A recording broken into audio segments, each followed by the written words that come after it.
These were the first pair of binoculars I got when I got into birding. Well, actually these ones right here were the first pair, but we will get into that in a second.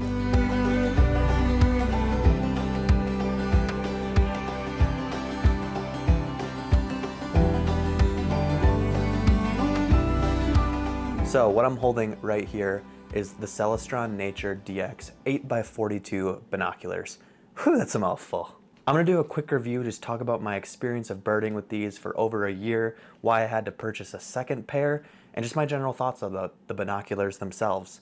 I bought these about a year and a half ago, maybe 2 years ago, and back when I got them they were around $100, but now they're about $170. Inflation really sucks. It's not cheap, shelling out $170, but you can get binoculars that go up to like $3,000. There's some decent ones around the 500 to 1,000 range. So getting this pair for about 170 is actually pretty good in the grand scheme of solid binoculars. And I think they perform super well. I haven't tested out some of those high-end ones, but I've been very pleased with these. But before we get deep into my review about the performance, let's talk about what you get in the bag. So firstly, you'll probably notice there's a carry case. It's got a Velcro opening right here. And it's got a small pouch on the front, and then an inside area where you'll carry this with a strap attached to it so you can carry this wherever you want. I kind of think this strap's unnecessary. I'd rather just have a protective case personally, but that's just my opinion.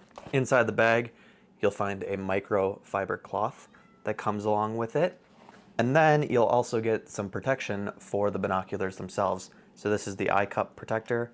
We'll lock right in on here. These are just rubber things that'll protect the glass elements. And then this right here is the lens protector. So you could put this little ring around it so you can just flip them off. I honestly think the ring's kind of annoying, so I just put them on like this and let that piece hang. It might break someday and that'll be my own fault, but I'll show you how to put this one on correctly first. Just slide the ring.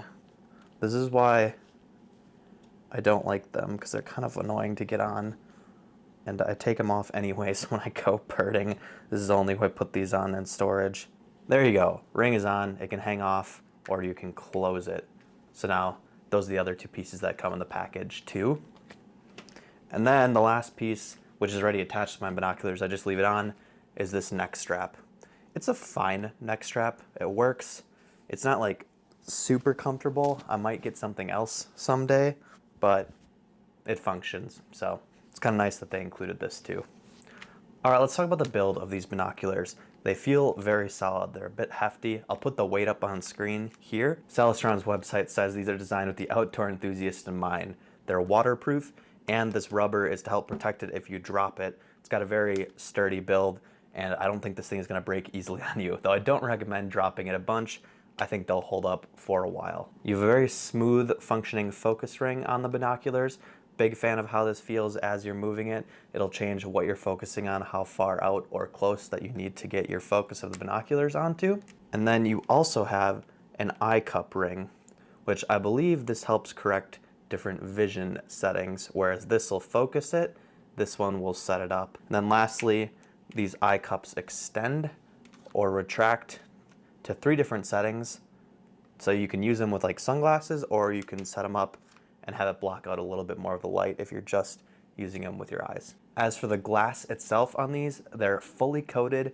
Their website says this is to allow the best contrast and resolution. They have phase-coated back 4 prisms for increased contrast and resolution inside this pair of binoculars. I don't exactly know what that means. I'll just say that it produces a very clean image when you look through them. And the optics are all fully coated, increasing the light that comes into these things just to allow for a brighter image as you're looking through the binoculars. So enough about the build. How do these actually perform in the field? Just a couple of stats for you that show opinions other than myself.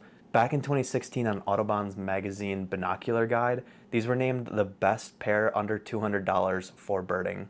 I recognize 2016 was a long time ago, but I don't think there's been too many major binocular advancements since then. These will still be an awesome pair for you. On Amazon, it has a 4.7 out of 5 stars and over 3,500 reviews. So if you don't trust my opinion, there's a bunch of other opinions out there that's saying they're pretty solid. And for my personal opinion, I think this is one of the perfect pairs of binoculars to get started with birding, and I would definitely recommend these to anyone. 8x42 is the correct magnification I would recommend as you're getting into birding. You might think you want 10 or 12 times magnification, and 10's probably fine, but 8 will just make it easier to find birds, especially when you're getting started. You're not used to putting your binoculars up to your head and having to locate the bird after seeing it from your eyes into the binoculars. It's actually a little bit trickier than you'll realize. So at first, an 8 times magnification is great. I'm going to demonstrate what 8 times magnification looks like. All right, I'm just going to show you the magnification of these binoculars as best I can. First, this is what basically around what the human eye sees. It's coming from my iPhone. We're going to magnify on that Green Bay Packer thing back there, which is probably about, I don't know, like 20 feet away. So this is just the standard view from a phone. I'll put the camera up to the binoculars. It's going to be a really crappy picture because iPhone camera through binoculars doesn't look great. So don't worry, this is not what you see through these binoculars, but it's just to give you an idea of how close you'll be able to look at an object about this far away. I'll also do some tests with the trees out here, and then I'll do my best to match the magnification with my camera itself. All right, so we're gonna take the camera, put it up to one of these lenses here. Again, gonna be a crappy picture, but it'll show you what it looks like. Excuse the wobbling, but that is what you are seeing magnified. And then this is just a cleaner view from my camera of the magnification of the binoculars to just a rough equivalent. Now switching over to the trees, this is the iPhone view. This is what it roughly looks like through the binoculars zoomed in. And then this is what you see, just a cleaner view from the camera. I will say, now that I've been birding for a while and I'm used to using the binoculars, I might look for a pair of binoculars with a little bit more magnification. While these are great and I can find birds really quickly, there are sometimes very small birds that I'll have a little bit of a hard time identifying if I'm not close enough to them. A pair of binoculars with better magnification might service me better, but still, these are great. I'm going to continue using these for a long time, and if I eventually do upgrade, I'm going to keep these around for friends that come along with me while I'm birding. Hey, editor Hawkin here. You can see I'm literally editing the video right now. I realized I forgot to talk about the diameter, the 42 part of the 8x42. Now that just means how wide the glass actually is. Now this plays in tandem with the magnification. The farther you're magnified in, the darker the picture gets, but the bigger the diameter, the more light gets let into the glass, affecting the brightness of your image. However, you don't want to go too big, because otherwise you're going to get a really big pair of binoculars. So just note that this 8x42 produces a really bright, clean picture in my experience, and I don't think I would go any bigger given the choice. Now let's talk about why I have 2 pairs of these. I actually had one issue. I've talked about mostly positive things up until this point, but this eye cup right here, this is my old pair right now. This is supposed to click into 3 different height settings. That is completely broken here, and the eye cup does not stay open, as well as the rubber pieces coming off of there. So it does concern me a little bit that these are breaking down after a bit of time in use.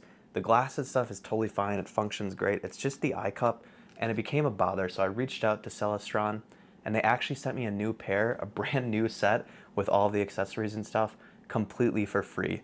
Even though these pair broke down, it's great that Celestron as a brand is standing behind their binoculars and living up to their warranty, and they sent me this pair for free after this piece broke. So I'm really pleased with that. That even gives me more confidence to be able to recommend these to any other person. I'm excited to try new binoculars as I get more and more into birding, try out some different magnifications, and maybe I'll eventually make a binocular guide once I test out a couple of different pairs. But for now, this is the first pair I use, and this is a pair I absolutely love and will continue to recommend for others. If you're curious and want to check these out yourself, there'll be a link in the description, of course. If you use that link, it'll give me a small kickback as an Amazon affiliate at no extra cost to you. It's just a great way to support my channel. But yeah, thank you as always for watching my videos. I hope you found this review helpful. I will see you in the next one.